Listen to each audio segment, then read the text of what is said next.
नमस्कार दोस्तों, स्वागत है आप सभी का हमारे YouTube चैनल टीचबे में। तो दोस्तों आज मैं फिर से लेकर आया हूँ आपके लिए टॉप 20 इंडियन जीके क्वेश्चन। आज मैं आपके लिए इंडियन जनरल नॉलेज 2025 में जो आपके बहुत ही इंपॉर्टेंट क्वेश्चन रहने वाले हैं उसको फिर से लेकर आया हूँ। इससे पहले भी मैंने एक वीडियो इसके ऊपर बना दी थी और ये आज दूसरा पार्ट रहने वाला है। तो इस वीडियो में हम जानने वाले हैं आपके इतिहास और संस्कृति के क्वेश्चन के बारे में, भूगोल और पर्यावरण, भारतीय राजनीति और अर्थव्यवस्था के बारे में, खेल और विविध के क्वेश्चनों के बारे में। तो जो आप वीडियो में एंड तक बने रहें, क्योंकि वीडियो के एंड तक मैं आपको इसमें डिटेल में 20 क्वेश्चन के एक्सप्लेनेशन के साथ आपको बताने वाला हूँ। वीडियो शुरू करने से पहले अगर आपने हमारे यूट्यूब चैनल को अब तक सब्सक्राइब नहीं किया है तो जाके सब्सक्राइब कर ले और बेल आइकन को प्रेस कर ले, ताकि जो हमारे आने वाली अपडेट है वो आप तक सबसे पहले पहुंचे। तो आइए शुरू करते बिना किसी देरी के। तो दोस्तों आज का जो हमारा सबसे पहला क्वेश्चन रहने वाला है वो है, भारत का राष्ट्रीय गीत वंदे मातरम किस भाषा में लिखा गया था। ऑप्शन है आपके पास हिंदी में, उर्दू में, बंगाली में या फिर संस्कृत भाषा में। ठीक है, भारत का राष्ट्रीय गीत वंदे मातरम किस भाषा में लिखा गया था। आप मुझे इसका आंसर कमेंट बॉक्स में भी कमेंट कर सकते हैं। ठीक है, तो इसका जो राइट आंसर होने वाला है वो ऑप्शन नंबर सी, बंगाली भाषा में। ठीक है, वंदे मातरम का मूल रूप जो है बंकिम चंद्र चट्टोपाध्याय ने उनके उपन्यास आनंदमठ में जो बंगाली भाषा में लिखा गया था वहाँ से लिया गया है। ठीक है, और जो आपकी हिंदी है, हिंदी क्या है हमारी, हिंदी जो है भारत की आधिकारिक भाषा है, पर जो राष्ट्रीय गीत है वंदे मातरम यह हिंदी में नहीं लिखा गया था। ठीक है, और जो उर्दू है यह भी भारत में बोली जाने वाली एक मुख्य भाषा है। ठीक है, परंतु इसमें भी वंदे मातरम गीत नहीं लिखा गया था। ठीक है, और जो आपका संस्कृत भाषा है, वंदे मातरम के कुछ अंश जो है संस्कृत भाषा में भी लिखे गए हैं, परंतु लेकिन पूरा जो गीत है वो आपका बंगाली भाषा में ही लिखा गया है। ठीक है, तो इसका जो राइट आंसर होने वाला है वो है ऑप्शन नंबर सी, बंगाली भाषा में। ठीक है, अगला जो क्वेश्चन है वो है, मोहनजोदड़ो का स्थानीय नाम क्या है। ऑप्शन आपके पास जीवितों का टीला, रेगिस्तान का टीला, मृतकों का टीला या फिर महान शहर।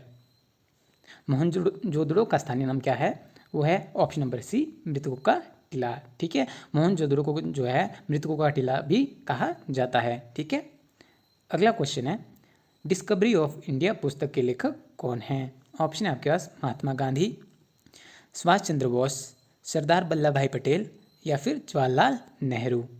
ठीक है, डिस्कवरी ऑफ इंडिया पुस्तक के लेखक कौन हैं। इसका जो राइट आंसर होने वाला है वो option number D, Jawaharlal Nehru. ठीक है, डिस्कवरी ऑफ इंडिया पुस्तक जवाहरलाल नेहरू ने भारत के स्वतंत्रता संग्राम के दौरान जब वो जेल में रहते थे तब उन्होंने लिखी थी डिस्कवरी ऑफ इंडिया पुस्तक। ठीक है, और जो आपके महात्मा गांधी ने जो आपकी पुस्तक लिखी है वो है माई एक्सपेरिमेंट विद ट्रुथ, यानी कि सत्य के साथ मेरे प्रयोग। ठीक है, सत्य के साथ मेरे प्रयोग। ठीक है, और जो आपका सुभाष चंद्र बोस द्वारा लिखी गई पुस्तक है वो है द इंडियन स्ट्रगल। ठीक है, द इंडियन स्ट्रगल। ठीक है, और जो आपका सरदार वल्लभ भाई पटेल द्वारा जो पुस्तक लिखी है, इन्होंने कोई भी पुस्तक नहीं लिखी है। ठीक है, अगला जो क्वेश्चन है वो है, कौन सा त्यौहार रंगों का त्यौहार के नाम से जाना जाता है। ऑप्शन है आपके पास दीपावली, दशहरा, होली या फिर गणेश चतुर्थी। इसका जो राइट आंसर होने वाला है वो है ऑप्शन नंबर सी, होली। ठीक है, रंगों के त्यौहार से कौन जाना जाता है वो आपका होली। ठीक है, और जो आपका दिवाली है ये आपका रोशनी का त्यौहार है, और दशहरा जो आपका त्यौहार है ये आपका बुराई पर अच्छाई की जीत का प्रतीक है, और जो गणेश चतुर्थी है ये आपके गणेश जी के जन्मदिन के ऊपर मनाई जाती है। ठीक है, अगला क्वेश्चन है, भारत के राष्ट्रीय ध्वज का डिजाइन किसने तैयार किया था। ऑप्शन है आपके पास महात्मा गांधी ने, रविंद्रनाथ टैगोर ने, पिंगली वेंकैया ने या फिर जवाहरलाल नेहरू ने। ठीक है, भारतीय के राष्ट्रीय ध्वज का डिजाइन किसने तैयार किया गया था। इसको जो राइट ऑप्शन होने वाला है वो ऑप्शन नंबर सी, पिंगली वेंकैया ने। ठीक है, आंध्र प्रदेश के स्वतंत्रता सेनानी पिंगली वेंकैया ने भारतीय राष्ट्रीय ध्वज का डिजाइन तैयार किया गया था। ठीक है, तो ये आप ध्यान रखें कि भारतीय राष्ट्रीय ध्वज का डिजाइन किसने तैयार किया गया था, पिंगली वेंकैया ने। ठीक है, अगला जो क्वेश्चन है वो है, काजीरंगा राष्ट्रीय उद्यान किस जानवर के लिए प्रसिद्ध है। ऑप्शन है आपके पास बाघ, शेर, हाथी या फिर एक सींग वाला गेंडा। इसका जो राइट आंसर होने वाला है वो ऑप्शन नंबर डी, एक सींग वाला गेंडा। काजीरंगा राष्ट्रीय उद्यान जो आपका कहाँ पे स्थित है वो आपका असम में स्थित है। ठीक है, जो कि आपके एक सींग वाले गेंडे के लिए प्रसिद्ध है। ठीक है, अगला क्वेश्चन है, भारत की सबसे पुरानी पर्वत श्रृंखला कौन सी है। ऑप्शन है आपके पास हिमालय, पश्चिमी घाट, पूर्वी घाट या फिर अरावली। भारत की सबसे पुरानी पर्वत श्रृंखला कौन सी है, वो है ऑप्शन नंबर डी, अरावली। ठीक है, अरावली जो है भारत की सबसे पुरानी पर्वत श्रृंखला है। ठीक है, अगला क्वेश्चन है, कौन सी नदी बंगाल का शोक कहलाती है। ऑप्शन आपके पास गंगा, यमुना, दामोदर या फिर हुगली नदी। ठीक है, कौन सी नदी बंगाल का शोक कहलाती है? इसका जो राइट आंसर है वो है ऑप्शन नंबर सी, दामोदर। ठीक है, दामोदर नदी को जो है बंगाल का शोक कहा जाता है, क्योंकि यह जो अक्सर बाढ़ के कारण बनती है और इस पर कोई भी बांध नहीं बनाया है। ठीक है, तो यह ध्यान रखें कि बंगाल का शोक कौन है। ठीक है, और जो गंगा है वो भारत की सबसे बड़ी नदी है। ठीक है, और जो यमुना है यह हमारी गंगा नदी की सबसे प्रमुख सहायक नदी है। ठीक है, और जो आपकी हुगली नदी है यह आपकी गंगा की शाखा है जो पश्चिमी बंगाल से होकर बहती है। ठीक है, अगला क्वेश्चन है, विश्व का सबसे बड़ा रेगिस्तान कौन सा है? ऑप्शन आपके पास थार रेगिस्तान, गोबी रेगिस्तान, सहारा रेगिस्तान या फिर कालाहारी रेगिस्तान। इसका जो राइट आंसर होने वाला है वो ऑप्शन नंबर सी, सहारा रेगिस्तान। ठीक है, विश्व का सबसे बड़ा रेगिस्तान कौन सा है? वो आपका सहारा रेगिस्तान। ठीक है, जो कि आपका सबसे बड़ा रेगिस्तान है। ठीक है, इसे जो है सबसे बड़ा गर्म रेगिस्तान के नाम से भी जाना जाता है। सबसे बड़ा गर्म रेगिस्तान कौन सा है? वो भी सहारा रेगिस्तान ही है। ठीक है, और जो आपका थार रेगिस्तान है ये आपका भारत और पाकिस्तान में स्थित है, और जो गोबी रेगिस्तान है ये आपके चीन और मंगोलिया में स्थित है। ठीक है, और जो आपका कालाहारी रेगिस्तान है ये आपका दक्षिणी अफ्रीका में स्थित है। ठीक है, अगला क्वेश्चन है, भारत में सबसे ज़्यादा वर्षा किस स्थान पर होती है? ऑप्शन आपके पास चेरापूंजी, मंसराम, बेंगलुरु या फिर शिमला। इसका जो राइट आंसर होने वाला है वो आपका मासिन राम में। ठीक है, भारत में सबसे ज़्यादा वर्षा कहाँ पे होती है? मानसी राम में। ठीक है, इससे पहले जो कैलकुलेट की जाती थी वो आपकी चेरापूंजी में की जाती थी, परंतु अब जो है मंसराम में भारत में सबसे ज़्यादा वर्षा होती है। ठीक है, जो कि आपके मेघालय में स्थित है। ठीक है, अगला क्वेश्चन है, भारतीय संविधान में मौलिक अधिकारों का प्रावधान किस देश से लिया गया है? ऑप्शन आपके पास ब्रिटेन से, कनाडा से, संयुक्त राज्य अमेरिका से या फिर आयरलैंड से।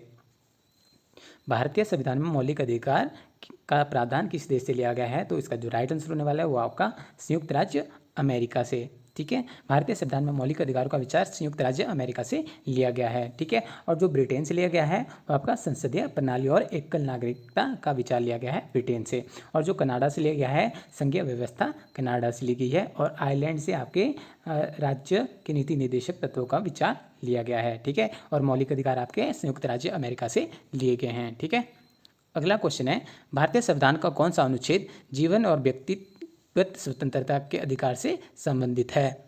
ऑप्शन आपके पास अनुच्छेद 14, अनुच्छेद 19, अनुच्छेद 21 या फिर अनुच्छेद 32। भारतीय संविधान का कौन सा अनुच्छेद जीवन और व्यक्तिगत स्वतंत्रता के अधिकार से संबंधित है? इसका जो राइट आंसर होने वाला है ऑप्शन नंबर सी, अनुच्छेद 21 से। ठीक है, अनुच्छेद 21 जिसे जीवन और व्यक्तिगत स्वतंत्रता का अधिकार भी कहा जाता है। ठीक है, यह हमारे महत्वपूर्ण मौलिक अधिकारों में से एक है। ठीक है, अगला क्वेश्चन है, भारत में नीति आयोग का गठन किस वर्ष किया गया था? ऑप्शन आपके पास 2014, 2015, 2016 या फिर 2017। नीति आयोग का गठन जो है इसका जो राइट ऑप्शन होने वाला है वो ऑप्शन नंबर बी 2015 में। ठीक है, नीति आयोग का गठन 1 जनवरी 2015 में किया गया था। ठीक है, अगला क्वेश्चन है, भारतीय अर्थव्यवस्था का मुख्य आधार क्या है? ऑप्शन आपके पास सेवा क्षेत्र, उद्योग, कृषि या फिर व्यापार। भारतीय अर्थव्यवस्था का मुख्य आधार क्या है? इसका जो राइट आंसर होने वाला है वो ऑप्शन नंबर सी, कृषि। ठीक है, कृषि ही जो है आपका भारतीय अर्थव्यवस्था का मुख्य आधार माना जाता है। ठीक है, अगला क्वेश्चन है, ध्यानचंद किस खेल से संबंधित थे? ऑप्शन आपके पास क्रिकेट, फुटबॉल, हॉकी या फिर टेनिस। ध्यानचंद किस खेल से संबंधित थे? तो इसका जो राइट आंसर होने वाला है वो ऑप्शन नंबर सी, हॉकी से। ठीक है, मेजर ध्यानचंद को जो है भारतीय हॉकी का जादूगर भी कहा जाता है। किसे? मेजर ध्यानचंद को। ठीक है, अगला क्वेश्चन है, भारत का सबसे ऊंचा जलप्रपात कौन सा है? ऑप्शन है आपके पास हुंडरू जलप्रपात, शिव समुद्रम जलप्रपात, कुंजकल जलप्रपात या फिर धुआंधार जलप्रपात। भारत का सबसे ऊंचा जलप्रपात कौन सा है? तो इसका जो राइट आंसर होने वाला है वो ऑप्शन नंबर सी, कुंजकल जलप्रपात। ठीक है, कुंजकल जलप्रपात जो आपका कर्नाटक में स्थित है, इसे भारत का सबसे ऊंचा जलप्रपात माना जाता है।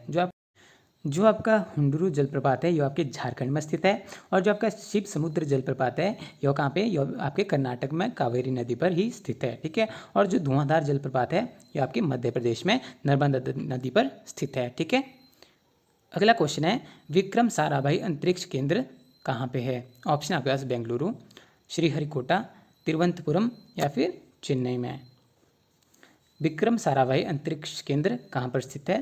तो इसका जो राइट आंसर होने वाला है वो ऑप्शन नंबर सी, तिरुवनंतपुरम में। ठीक है, विक्रम साराभाई अंतरिक्ष केंद्र केरल के तिरुवनंतपुरम में स्थित है, और जो इसका जो आपका मुख्यालय है ये आपके बेंगलुरु में स्थित है, ठीक है। और जो आपका चेन्नई है ये आपका तमिलनाडु की राजधानी है, ठीक है। अगला क्वेश्चन है, भारत का राष्ट्रीय खेल क्या है? Option option cricket, kabaddi, hockey या फिर फुटबॉल। इसका जो राइट आंसर होने वाला है वो आप मुझे कमेंट बॉक्स में कमेंट करके बताएं कि भारत का राष्ट्रीय खेल क्या है, ठीक है। आज का जो हमारा सबसे अंतिम क्वेश्चन है वो है, भारत का सबसे बड़ा क्षेत्रफल वाला केंद्र शासित प्रदेश कौन सा है? ऑप्शन आपके पास दिल्ली, अंडमान एवं निकोबार द्वीप समूह, लद्दाख या फिर जम्मू और कश्मीर। भारत का सबसे बड़ा क्षेत्रफल वाला केंद्र शासित प्रदेश कौन सा है? तो इसका जो राइट आंसर होने वाला है वो ऑप्शन नंबर सी, लद्दाख, ठीक है। 2019 में जो है आपका जम्मू और कश्मीर के विभाजन के बाद लद्दाख जो है क्षेत्रफल की दृष्टि से सबसे बड़ा केंद्र शासित प्रदेश बन गया है। कब से बना? ये 2019 के बाद, ठीक है। तो दोस्तों ये थे आज के कुछ टॉप 20 मोस्ट इंपॉर्टेंट क्वेश्चन जो कि आपके आने वाले एग्जाम के लिए बहुत ही इंपॉर्टेंट होने वाले हैं, ठीक है। तो इसकी पीडीएफ पाने के लिए आप हमारे टेलीग्राम ग्रुप या व्हाट्सएप ग्रुप में जुड़ सकते हैं, जहाँ पे मैं इसको शेयर कर दूंगा, ठीक है। तो दोस्तों आई होप आपको वीडियो अच्छी लगी हो। वीडियो अच्छी लगी तो वीडियो को लाइक करें और ऐसी ही जीके क्वेश्चन कि पाने के लिए आप हमारे चैनल को सब्सक्राइब भी कर सकते हैं। तो मिलते हैं नेक्स्ट वीडियो में नेक्स्ट टॉपिक के साथ, तब तक के लिए धन्यवाद। जय हिंद, जय भारत।